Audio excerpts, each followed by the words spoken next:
So hey guys and welcome back to the channel and hope you guys are well. तो करते हैं हमारी आज की स्टोरी को। तो आज की स्टोरी मुझे रोहन ने इंस्टाग्राम पे सबमिट करी थी। अगर आपके पास भी ऐसे ही एक हॉरर स्टोरी है जो आप सबके साथ शेयर करना चाहते हैं तो मैं यहाँ पे या कहीं पे भी डिस्क्रिप्शन में मैं मेरा इंस्टाग्राम का हैंडल दे दूँगा, आप मुझे वहाँ पर स्टोरी सबमिट कर सकते हैं।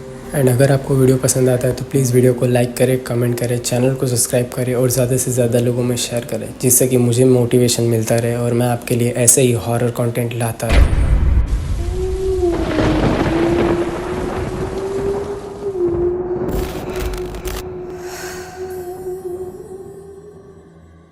रोहन काफ़ी टाइम से जॉब ढूंढ रहा था और उसको बहुत मुश्किल से एक नई जॉब भी मिल गई थी।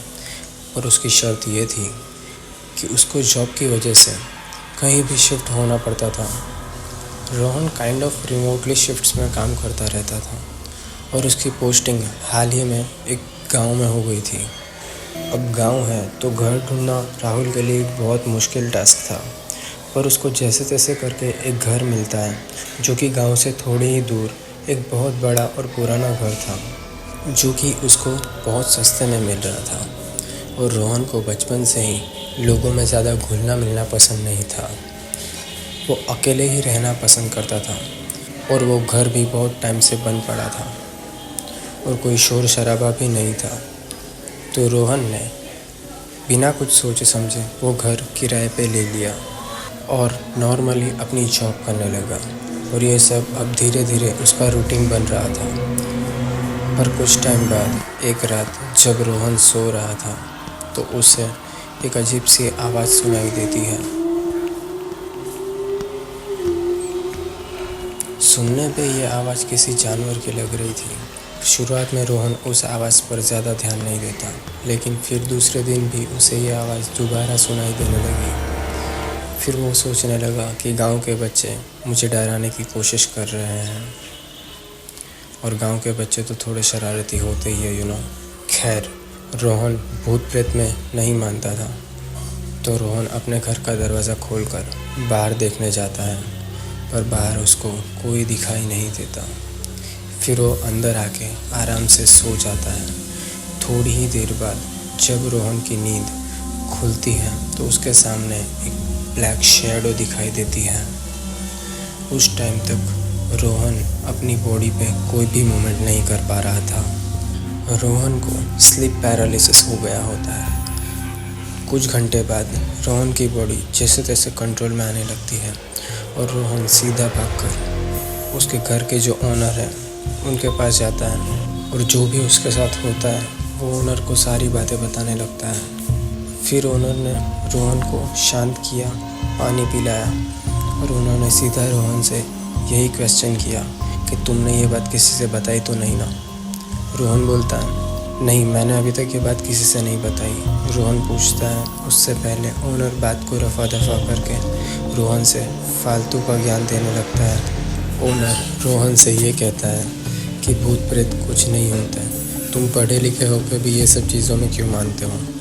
ये सब बातें बोल के रोहन को घर भेज देता है। रोहन घर आते हुए पूरे रास्ते बस यही सोच रहा होता है कि आखिर कौन हो सकता है, उसके साथ ऐसा कैसे हो सकता है। जैसे कि मैंने पहले भी बताया, रोहन कभी ये सब चीज़ों में बिलीव नहीं करता था। अब जैसे ही वो घर जाता है तो रोहन का सर बहुत ज़्यादा पेन कर रहा होता है। तो रोहन चाय बनाने का सोचता है और जैसे ही फ्रिज की ओर बढ़ता है वो देखता है कि दूध ख़त्म हो चुका होता है। तो रोहन मार्केट जाने की ओर निकल जाता है। थोड़े ही आगे चलते ही उसे दूध वाला भी मिल जाता है और वो सबके घर पे दूध डिलीवर कर रहा होता है। तो रोहन सोचता है कि मैं रोज़ चल के जाता हूँ, घर से दूध इतना दूर भी लेने जाना पड़ता है। तो रोहन सोचता है कि इससे अच्छा मैं इन्हीं को बोल देता हूँ कि ये भी मेरे घर रोज़ दूध डिलीवर कर दे, सो दैट इससे रोहन का काफ़ी ज़्यादा टाइम भी बच जाता है। तो अब रोहन दूध वाले से काफ़ी सारी बातें करने लगता है। फिर रोहन से दूध वाला उसके घर का नंबर पूछता है। जैसे ही रोहन अपने घर का नंबर 105 बोलता है, दूध वाला अचानक से बहुत ज़्यादा डर जाता है और रोहन से कहता है, नहीं, मैं वहाँ दूध देने नहीं आ सकता, और मैं क्या, गांव का कोई भी दूध वाला वहाँ नहीं आ सकता। रोहन उससे पूछता है, ऐसा क्या है उस घर में जो आप वहाँ नहीं आ सकते। रोहन बहुत रिक्वेस्ट करता है। तब जाके दूध वाला बताता है कि आज से तकरीबन 5 साल पहले उस घर में एक औरत का मर्डर हुआ था और वो औरत और कोई नहीं, उस घर के ओनर की वाइफ थी। दूध वाला बताता है कि वहाँ पुलिस इन्वेस्टिगेशन भी हुई थी पर कुछ ढंग से पता नहीं चला। काफ़ी टाइम हो जाता है, सब कुछ नॉर्मल चलने लगता है। फिर कुछ टाइम बाद वहाँ के नेबर्स और वहाँ पे आते जाते लोगों को उस घर से चीखने चिल्लाने की आवाज़ें आने लगती हैं और कुछ लोगों को वहाँ एक औरत भी दिखाई देती है। अब गांव में एक के बाद एक हादसे होने लगते हैं, तो गांव के लोगों ने शाम के बाद उस घर के आसपास से निकलना बंद कर दिया। रोहन ये सुनने के बाद बहुत डर चुका था, लेकिन रोहन इसके बारे में किसी को भी नहीं बताता और दूध लेकर वापस घर आ जाता है और चाय बना रहा होता है। तब रोहन को ऐसा लगता है कि उसके पीछे कोई खड़ा हो। रोहन को किसी की स्ट्रॉन्ग प्रेजेंस फील हो रही थी, पर रोहन हिम्मत करके पीछे देखता है तो उसे वहाँ कोई नहीं दिखता। कुछ दिन ऐसे ही बीत जाता है। पहले रोहन को सिर्फ आवाज़ें सुनाई देती थी, पर अब धीरे धीरे रोहन को चीज़ें भी दिखाई देने लगी थी। अब यहाँ रोहन समझ जाता है कि ये जो कुछ भी हो रहा है मेरे साथ, ये नॉर्मल नहीं हो सकता। रोहन उस घर से धीरे धीरे बीमार पड़ने लगता है। अब रोहन से रहा नहीं जाता और वो सारी बातें अपनी माँ के साथ शेयर करता है। रोहन की मम्मी सब समझ जाती है और रोहन को तुरंत वहाँ से अपने घर वापस आने को कहती है। रोहन भी यही करता है, वो घर से कुछ भी सामान नहीं लेता और डायरेक्टली वहीं से निकल जाता है और घर आ जाता है। रोहन का आज भी ये कहना है कि जब भी वो उस घर में सोने जाता था, उसे हमेशा ये फील होता था कि कोई उसकी चेस्ट पर बैठा है।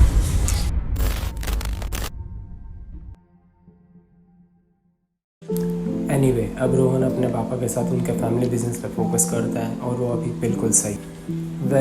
ये तो थी रोहन की कहानी। अगर आपके पास भी कोई ऐसा इंसिडेंट है जिसे आप सबके साथ शेयर करना चाहते हो, तो मेरे इंस्टाग्राम पे आप मुझे सबमिट कर सकते हैं। मैं ज़रूर आपकी स्टोरी पढ़ूँगा और सबके साथ शेयर भी करूँगा।